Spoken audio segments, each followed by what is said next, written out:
Bonjour Pierre. Donc Bonjour. je vous remercie pour l'interview. On est là parce que votre aïeul a créé ce quartier-là qui s'appelle La Campagne à Paris avec un partenaire. Donc vous allez nous raconter cette histoire et merci par avance.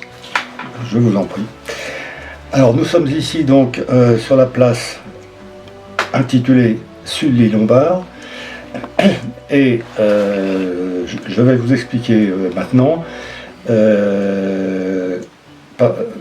qui était Monsieur Sully-Lombard, et nous nous trouvons à la fois sur la place et en même temps au bas de l'escalier qui conduit à la Campagne à Paris. Je vous expliquerai plus tard pourquoi il y a des escaliers. Voilà.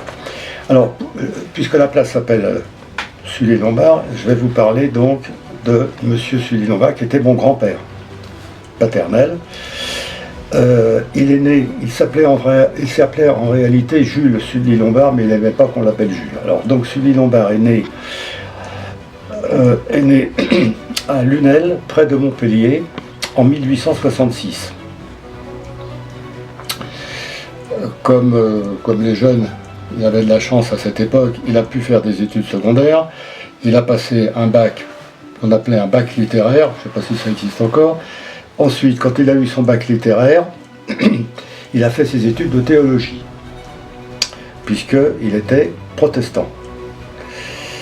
Il était donc bachelier littéraire, et en plus, il a fait des études de droit, il est devenu bachelier en droit. Lorsqu'il a terminé ses études de théologie, il a fait une thèse en 1892 sur l'introduction du christianisme sur l'île de Tahiti. Cet ouvrage, on peut encore le trouver, il faut aller sur internet, il est répertorié, on peut le trouver encore, il existe encore, j'en ai à la maison un exemplaire. Et la même année, en 1892, il devient pasteur de l'Église réformée de France, c'est-à-dire l'Église protestante. Aujourd'hui, bon, il y avait deux églises protestantes, la réformée et la luthérienne. Les deux églises ont fusionné et maintenant il n'existe plus que l'Église protestante de France. Je vous ai dit tout à l'heure que Sully-Lombard était né à Lunel, près de Montpellier, donc il avait un accent, disons, en gros du Midi, un accent du Languedoc. Afin de perdre cet accent, puisqu'il était sur Paris, il a pris des cours de diction avec un certain Moulay Sully, qui était un acteur célèbre à l'époque, un petit peu, disons, dès qu'il est devenu pasteur.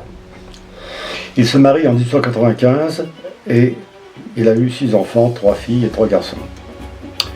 Donc il a exercé donc comme pasteur donc, au temple de Belleville, auquel s'est rattaché aussi le temple de Charonne. Tout ça dans le 20e arrondissement de Paris, car nous sommes ici, place Sully-Lombard, près de la porte de Bagnolet, pardon, dans le 20e arrondissement. En 1904, il inaugure un temple qu'on appelle le temple de Béthanie, à son initiative, car la paroisse de Belleville commençait à avoir trop de monde, alors que les protestants sont plutôt minoritaires en France. À cette époque-là, il y avait trop de monde, et donc il a fait construire un temple nouveau, le temple de Béthanie, qui se trouve au 186 rue des Pyrénées à Paris. Excusez-moi Pierre, il existe toujours ce temple? Il existe toujours. D'accord. Il existe toujours aujourd'hui, il fonctionne toujours. Je crois qu'à sa tête d'ailleurs, il y a une femme pasteur. J'ai essayé d'entrer en contact avec elle, mais il n'y a pas eu de suite. Alors je ne sais pas pourquoi, j'en sais rien. Bon. En 1926, il prend sa retraite et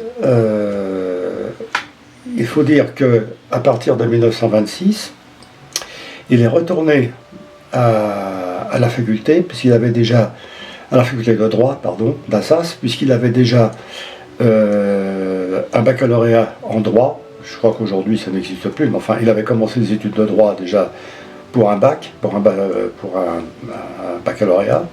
Et donc il reprend ses études de droit et il devient avocat. Donc un deuxième métier, si on peut dire. D'abord pasteur, ensuite avocat.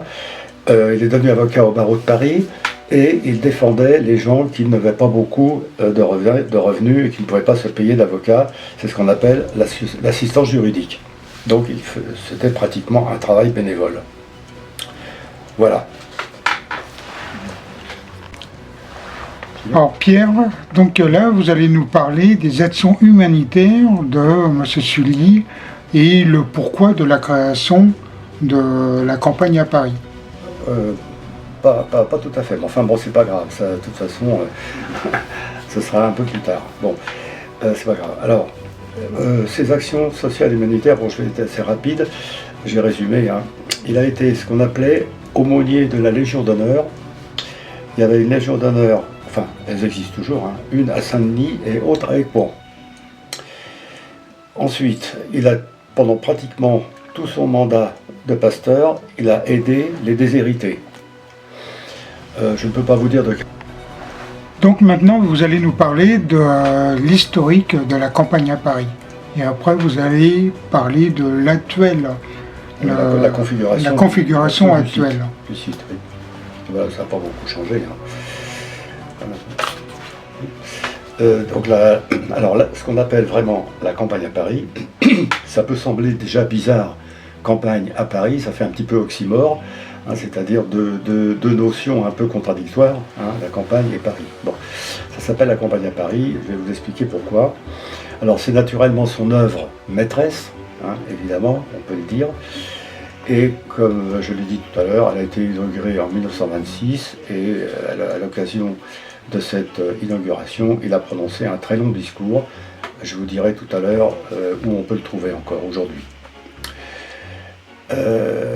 La campagne à Paris est située sur une ancienne carrière, une carrière de gypse, qui appartenait à un certain monsieur Rousset, peu importe, et dans les années 1870 évidemment, elle a été abandonnée. Et au moment des travaux de Haussmann, et en particulier du percement de l'avenue Gambetta, qui prend Gambetta à la place du Père-Lachaise, et du percement donc de l'avenue Gambetta et également de l'avenue de la République, qui va de la place du Père-Lachaise jusqu'à la place de la République. Donc Haussmann crée ces deux grandes avenues, ces deux grandes artères, et évidemment il a fallu détruire des vieilles maisons, enfin, etc. Je ne sais pas exactement les détails. Bref, il y avait énormément de gravats. Puisque cette carrière de gypse avait été abandonnée, ça veut dire qu'il y avait là une énorme cavité qui servait donc de dépôt pour tous ces gravats. Donc cette carrière, petit à petit, a été remblayée par des gravats, à tel point qu'elle a été très vite, très rapidement remplie, et évidemment, les intervenants, enfin les entrepreneurs ont continué à accumuler des gravats, ce qui fait que cela a donné une sorte de butte, si on peut appeler ça comme ça, une mini-colline, pas très haute hein, évidemment, mais enfin couvrant environ 16 hectares. Voilà, donc pour essayer de stabiliser un peu cette butte, si on peut dire, il a fallu évidemment planter un petit peu des arbustes, parce qu'il y avait de la terre aussi, donc on a pu planter des arbustes et tout. Bon, pour essayer de stabiliser le site. En 1902, il y a eu une conférence tenue par un certain monsieur Jules Siegfried, qui était à l'époque ministre du Logement, et qui est à l'initiative de ce qu'on appelait à l'époque la loi sur les HBM. Les HBM, c'est-à-dire habitations à bon marché, ce sont les ancêtres des habitations d'aujourd'hui, qu'on appelle les habitations à loyer modéré, les HLM. Il a été créé à cette occasion une société anonyme coopérative qu'on a appelée la Campagne à Paris. Cette Campagne à Paris donc cette association, enfin cette SA, enfin société anonyme, pardon, sous forme de coopérative. Je ne sais pas exactement comment, pour le droit, ça s'appelait à cette époque, mais enfin c'est ça en gros, a acquis donc ce qu'on a appelé le plateau, cette butte dont je parlais tout à l'heure, ce plateau d'environ 16 hectares.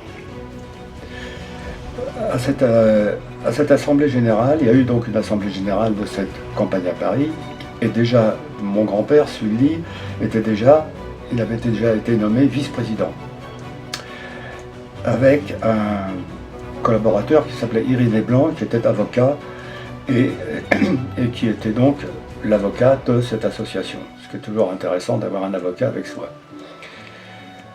Quel était l'objectif de cette association, enfin de cette campagne à Paris? C'était évidemment, puisqu'il s'agissait des HBM, d'essayer de loger les familles les plus modestes, et voire même parfois pauvres. Car Paris à l'époque, comme malheureusement c'est encore le cas aujourd'hui, manquait sans doute de logements, et les logements qui existaient c'est souvent insalubres, ce qui explique les travaux du baron Haussmann à Paris. Alors, donc l'intention c'était de construire, non pas des immeubles, mais construire des maisons particulières, des pavillons comme on dit aujourd'hui, avec des petits jardins, j'en parlerai tout à l'heure après. En 1912, alors d'abord, pardon, excusez-moi, dans les années, donc au début du siècle, donc une fois qu'ils avaient acheté le plateau, ils voulaient construire. Malheureusement, il y a eu d'abord un refus de construction, puisqu'ils n'ont pas obtenu l'association n'a pas obtenu l'autorisation de construire parce que le terrain était encore trop meuble. Donc il a fallu encore planter encore, bien stabiliser le sol, et ce n'est qu'en 1907 qu'ils ont pu commencer les travaux. Les crédits venaient en grande partie de la Caisse des dépôts et consignations, qui existe encore aujourd'hui, et en 1913 déjà, il y avait environ, disons, déjà une bonne trentaine de pavillons. Et en 1913, toujours en 1913, mon grand-père, Sully, a été déclaré cofondateur de la campagne à Paris.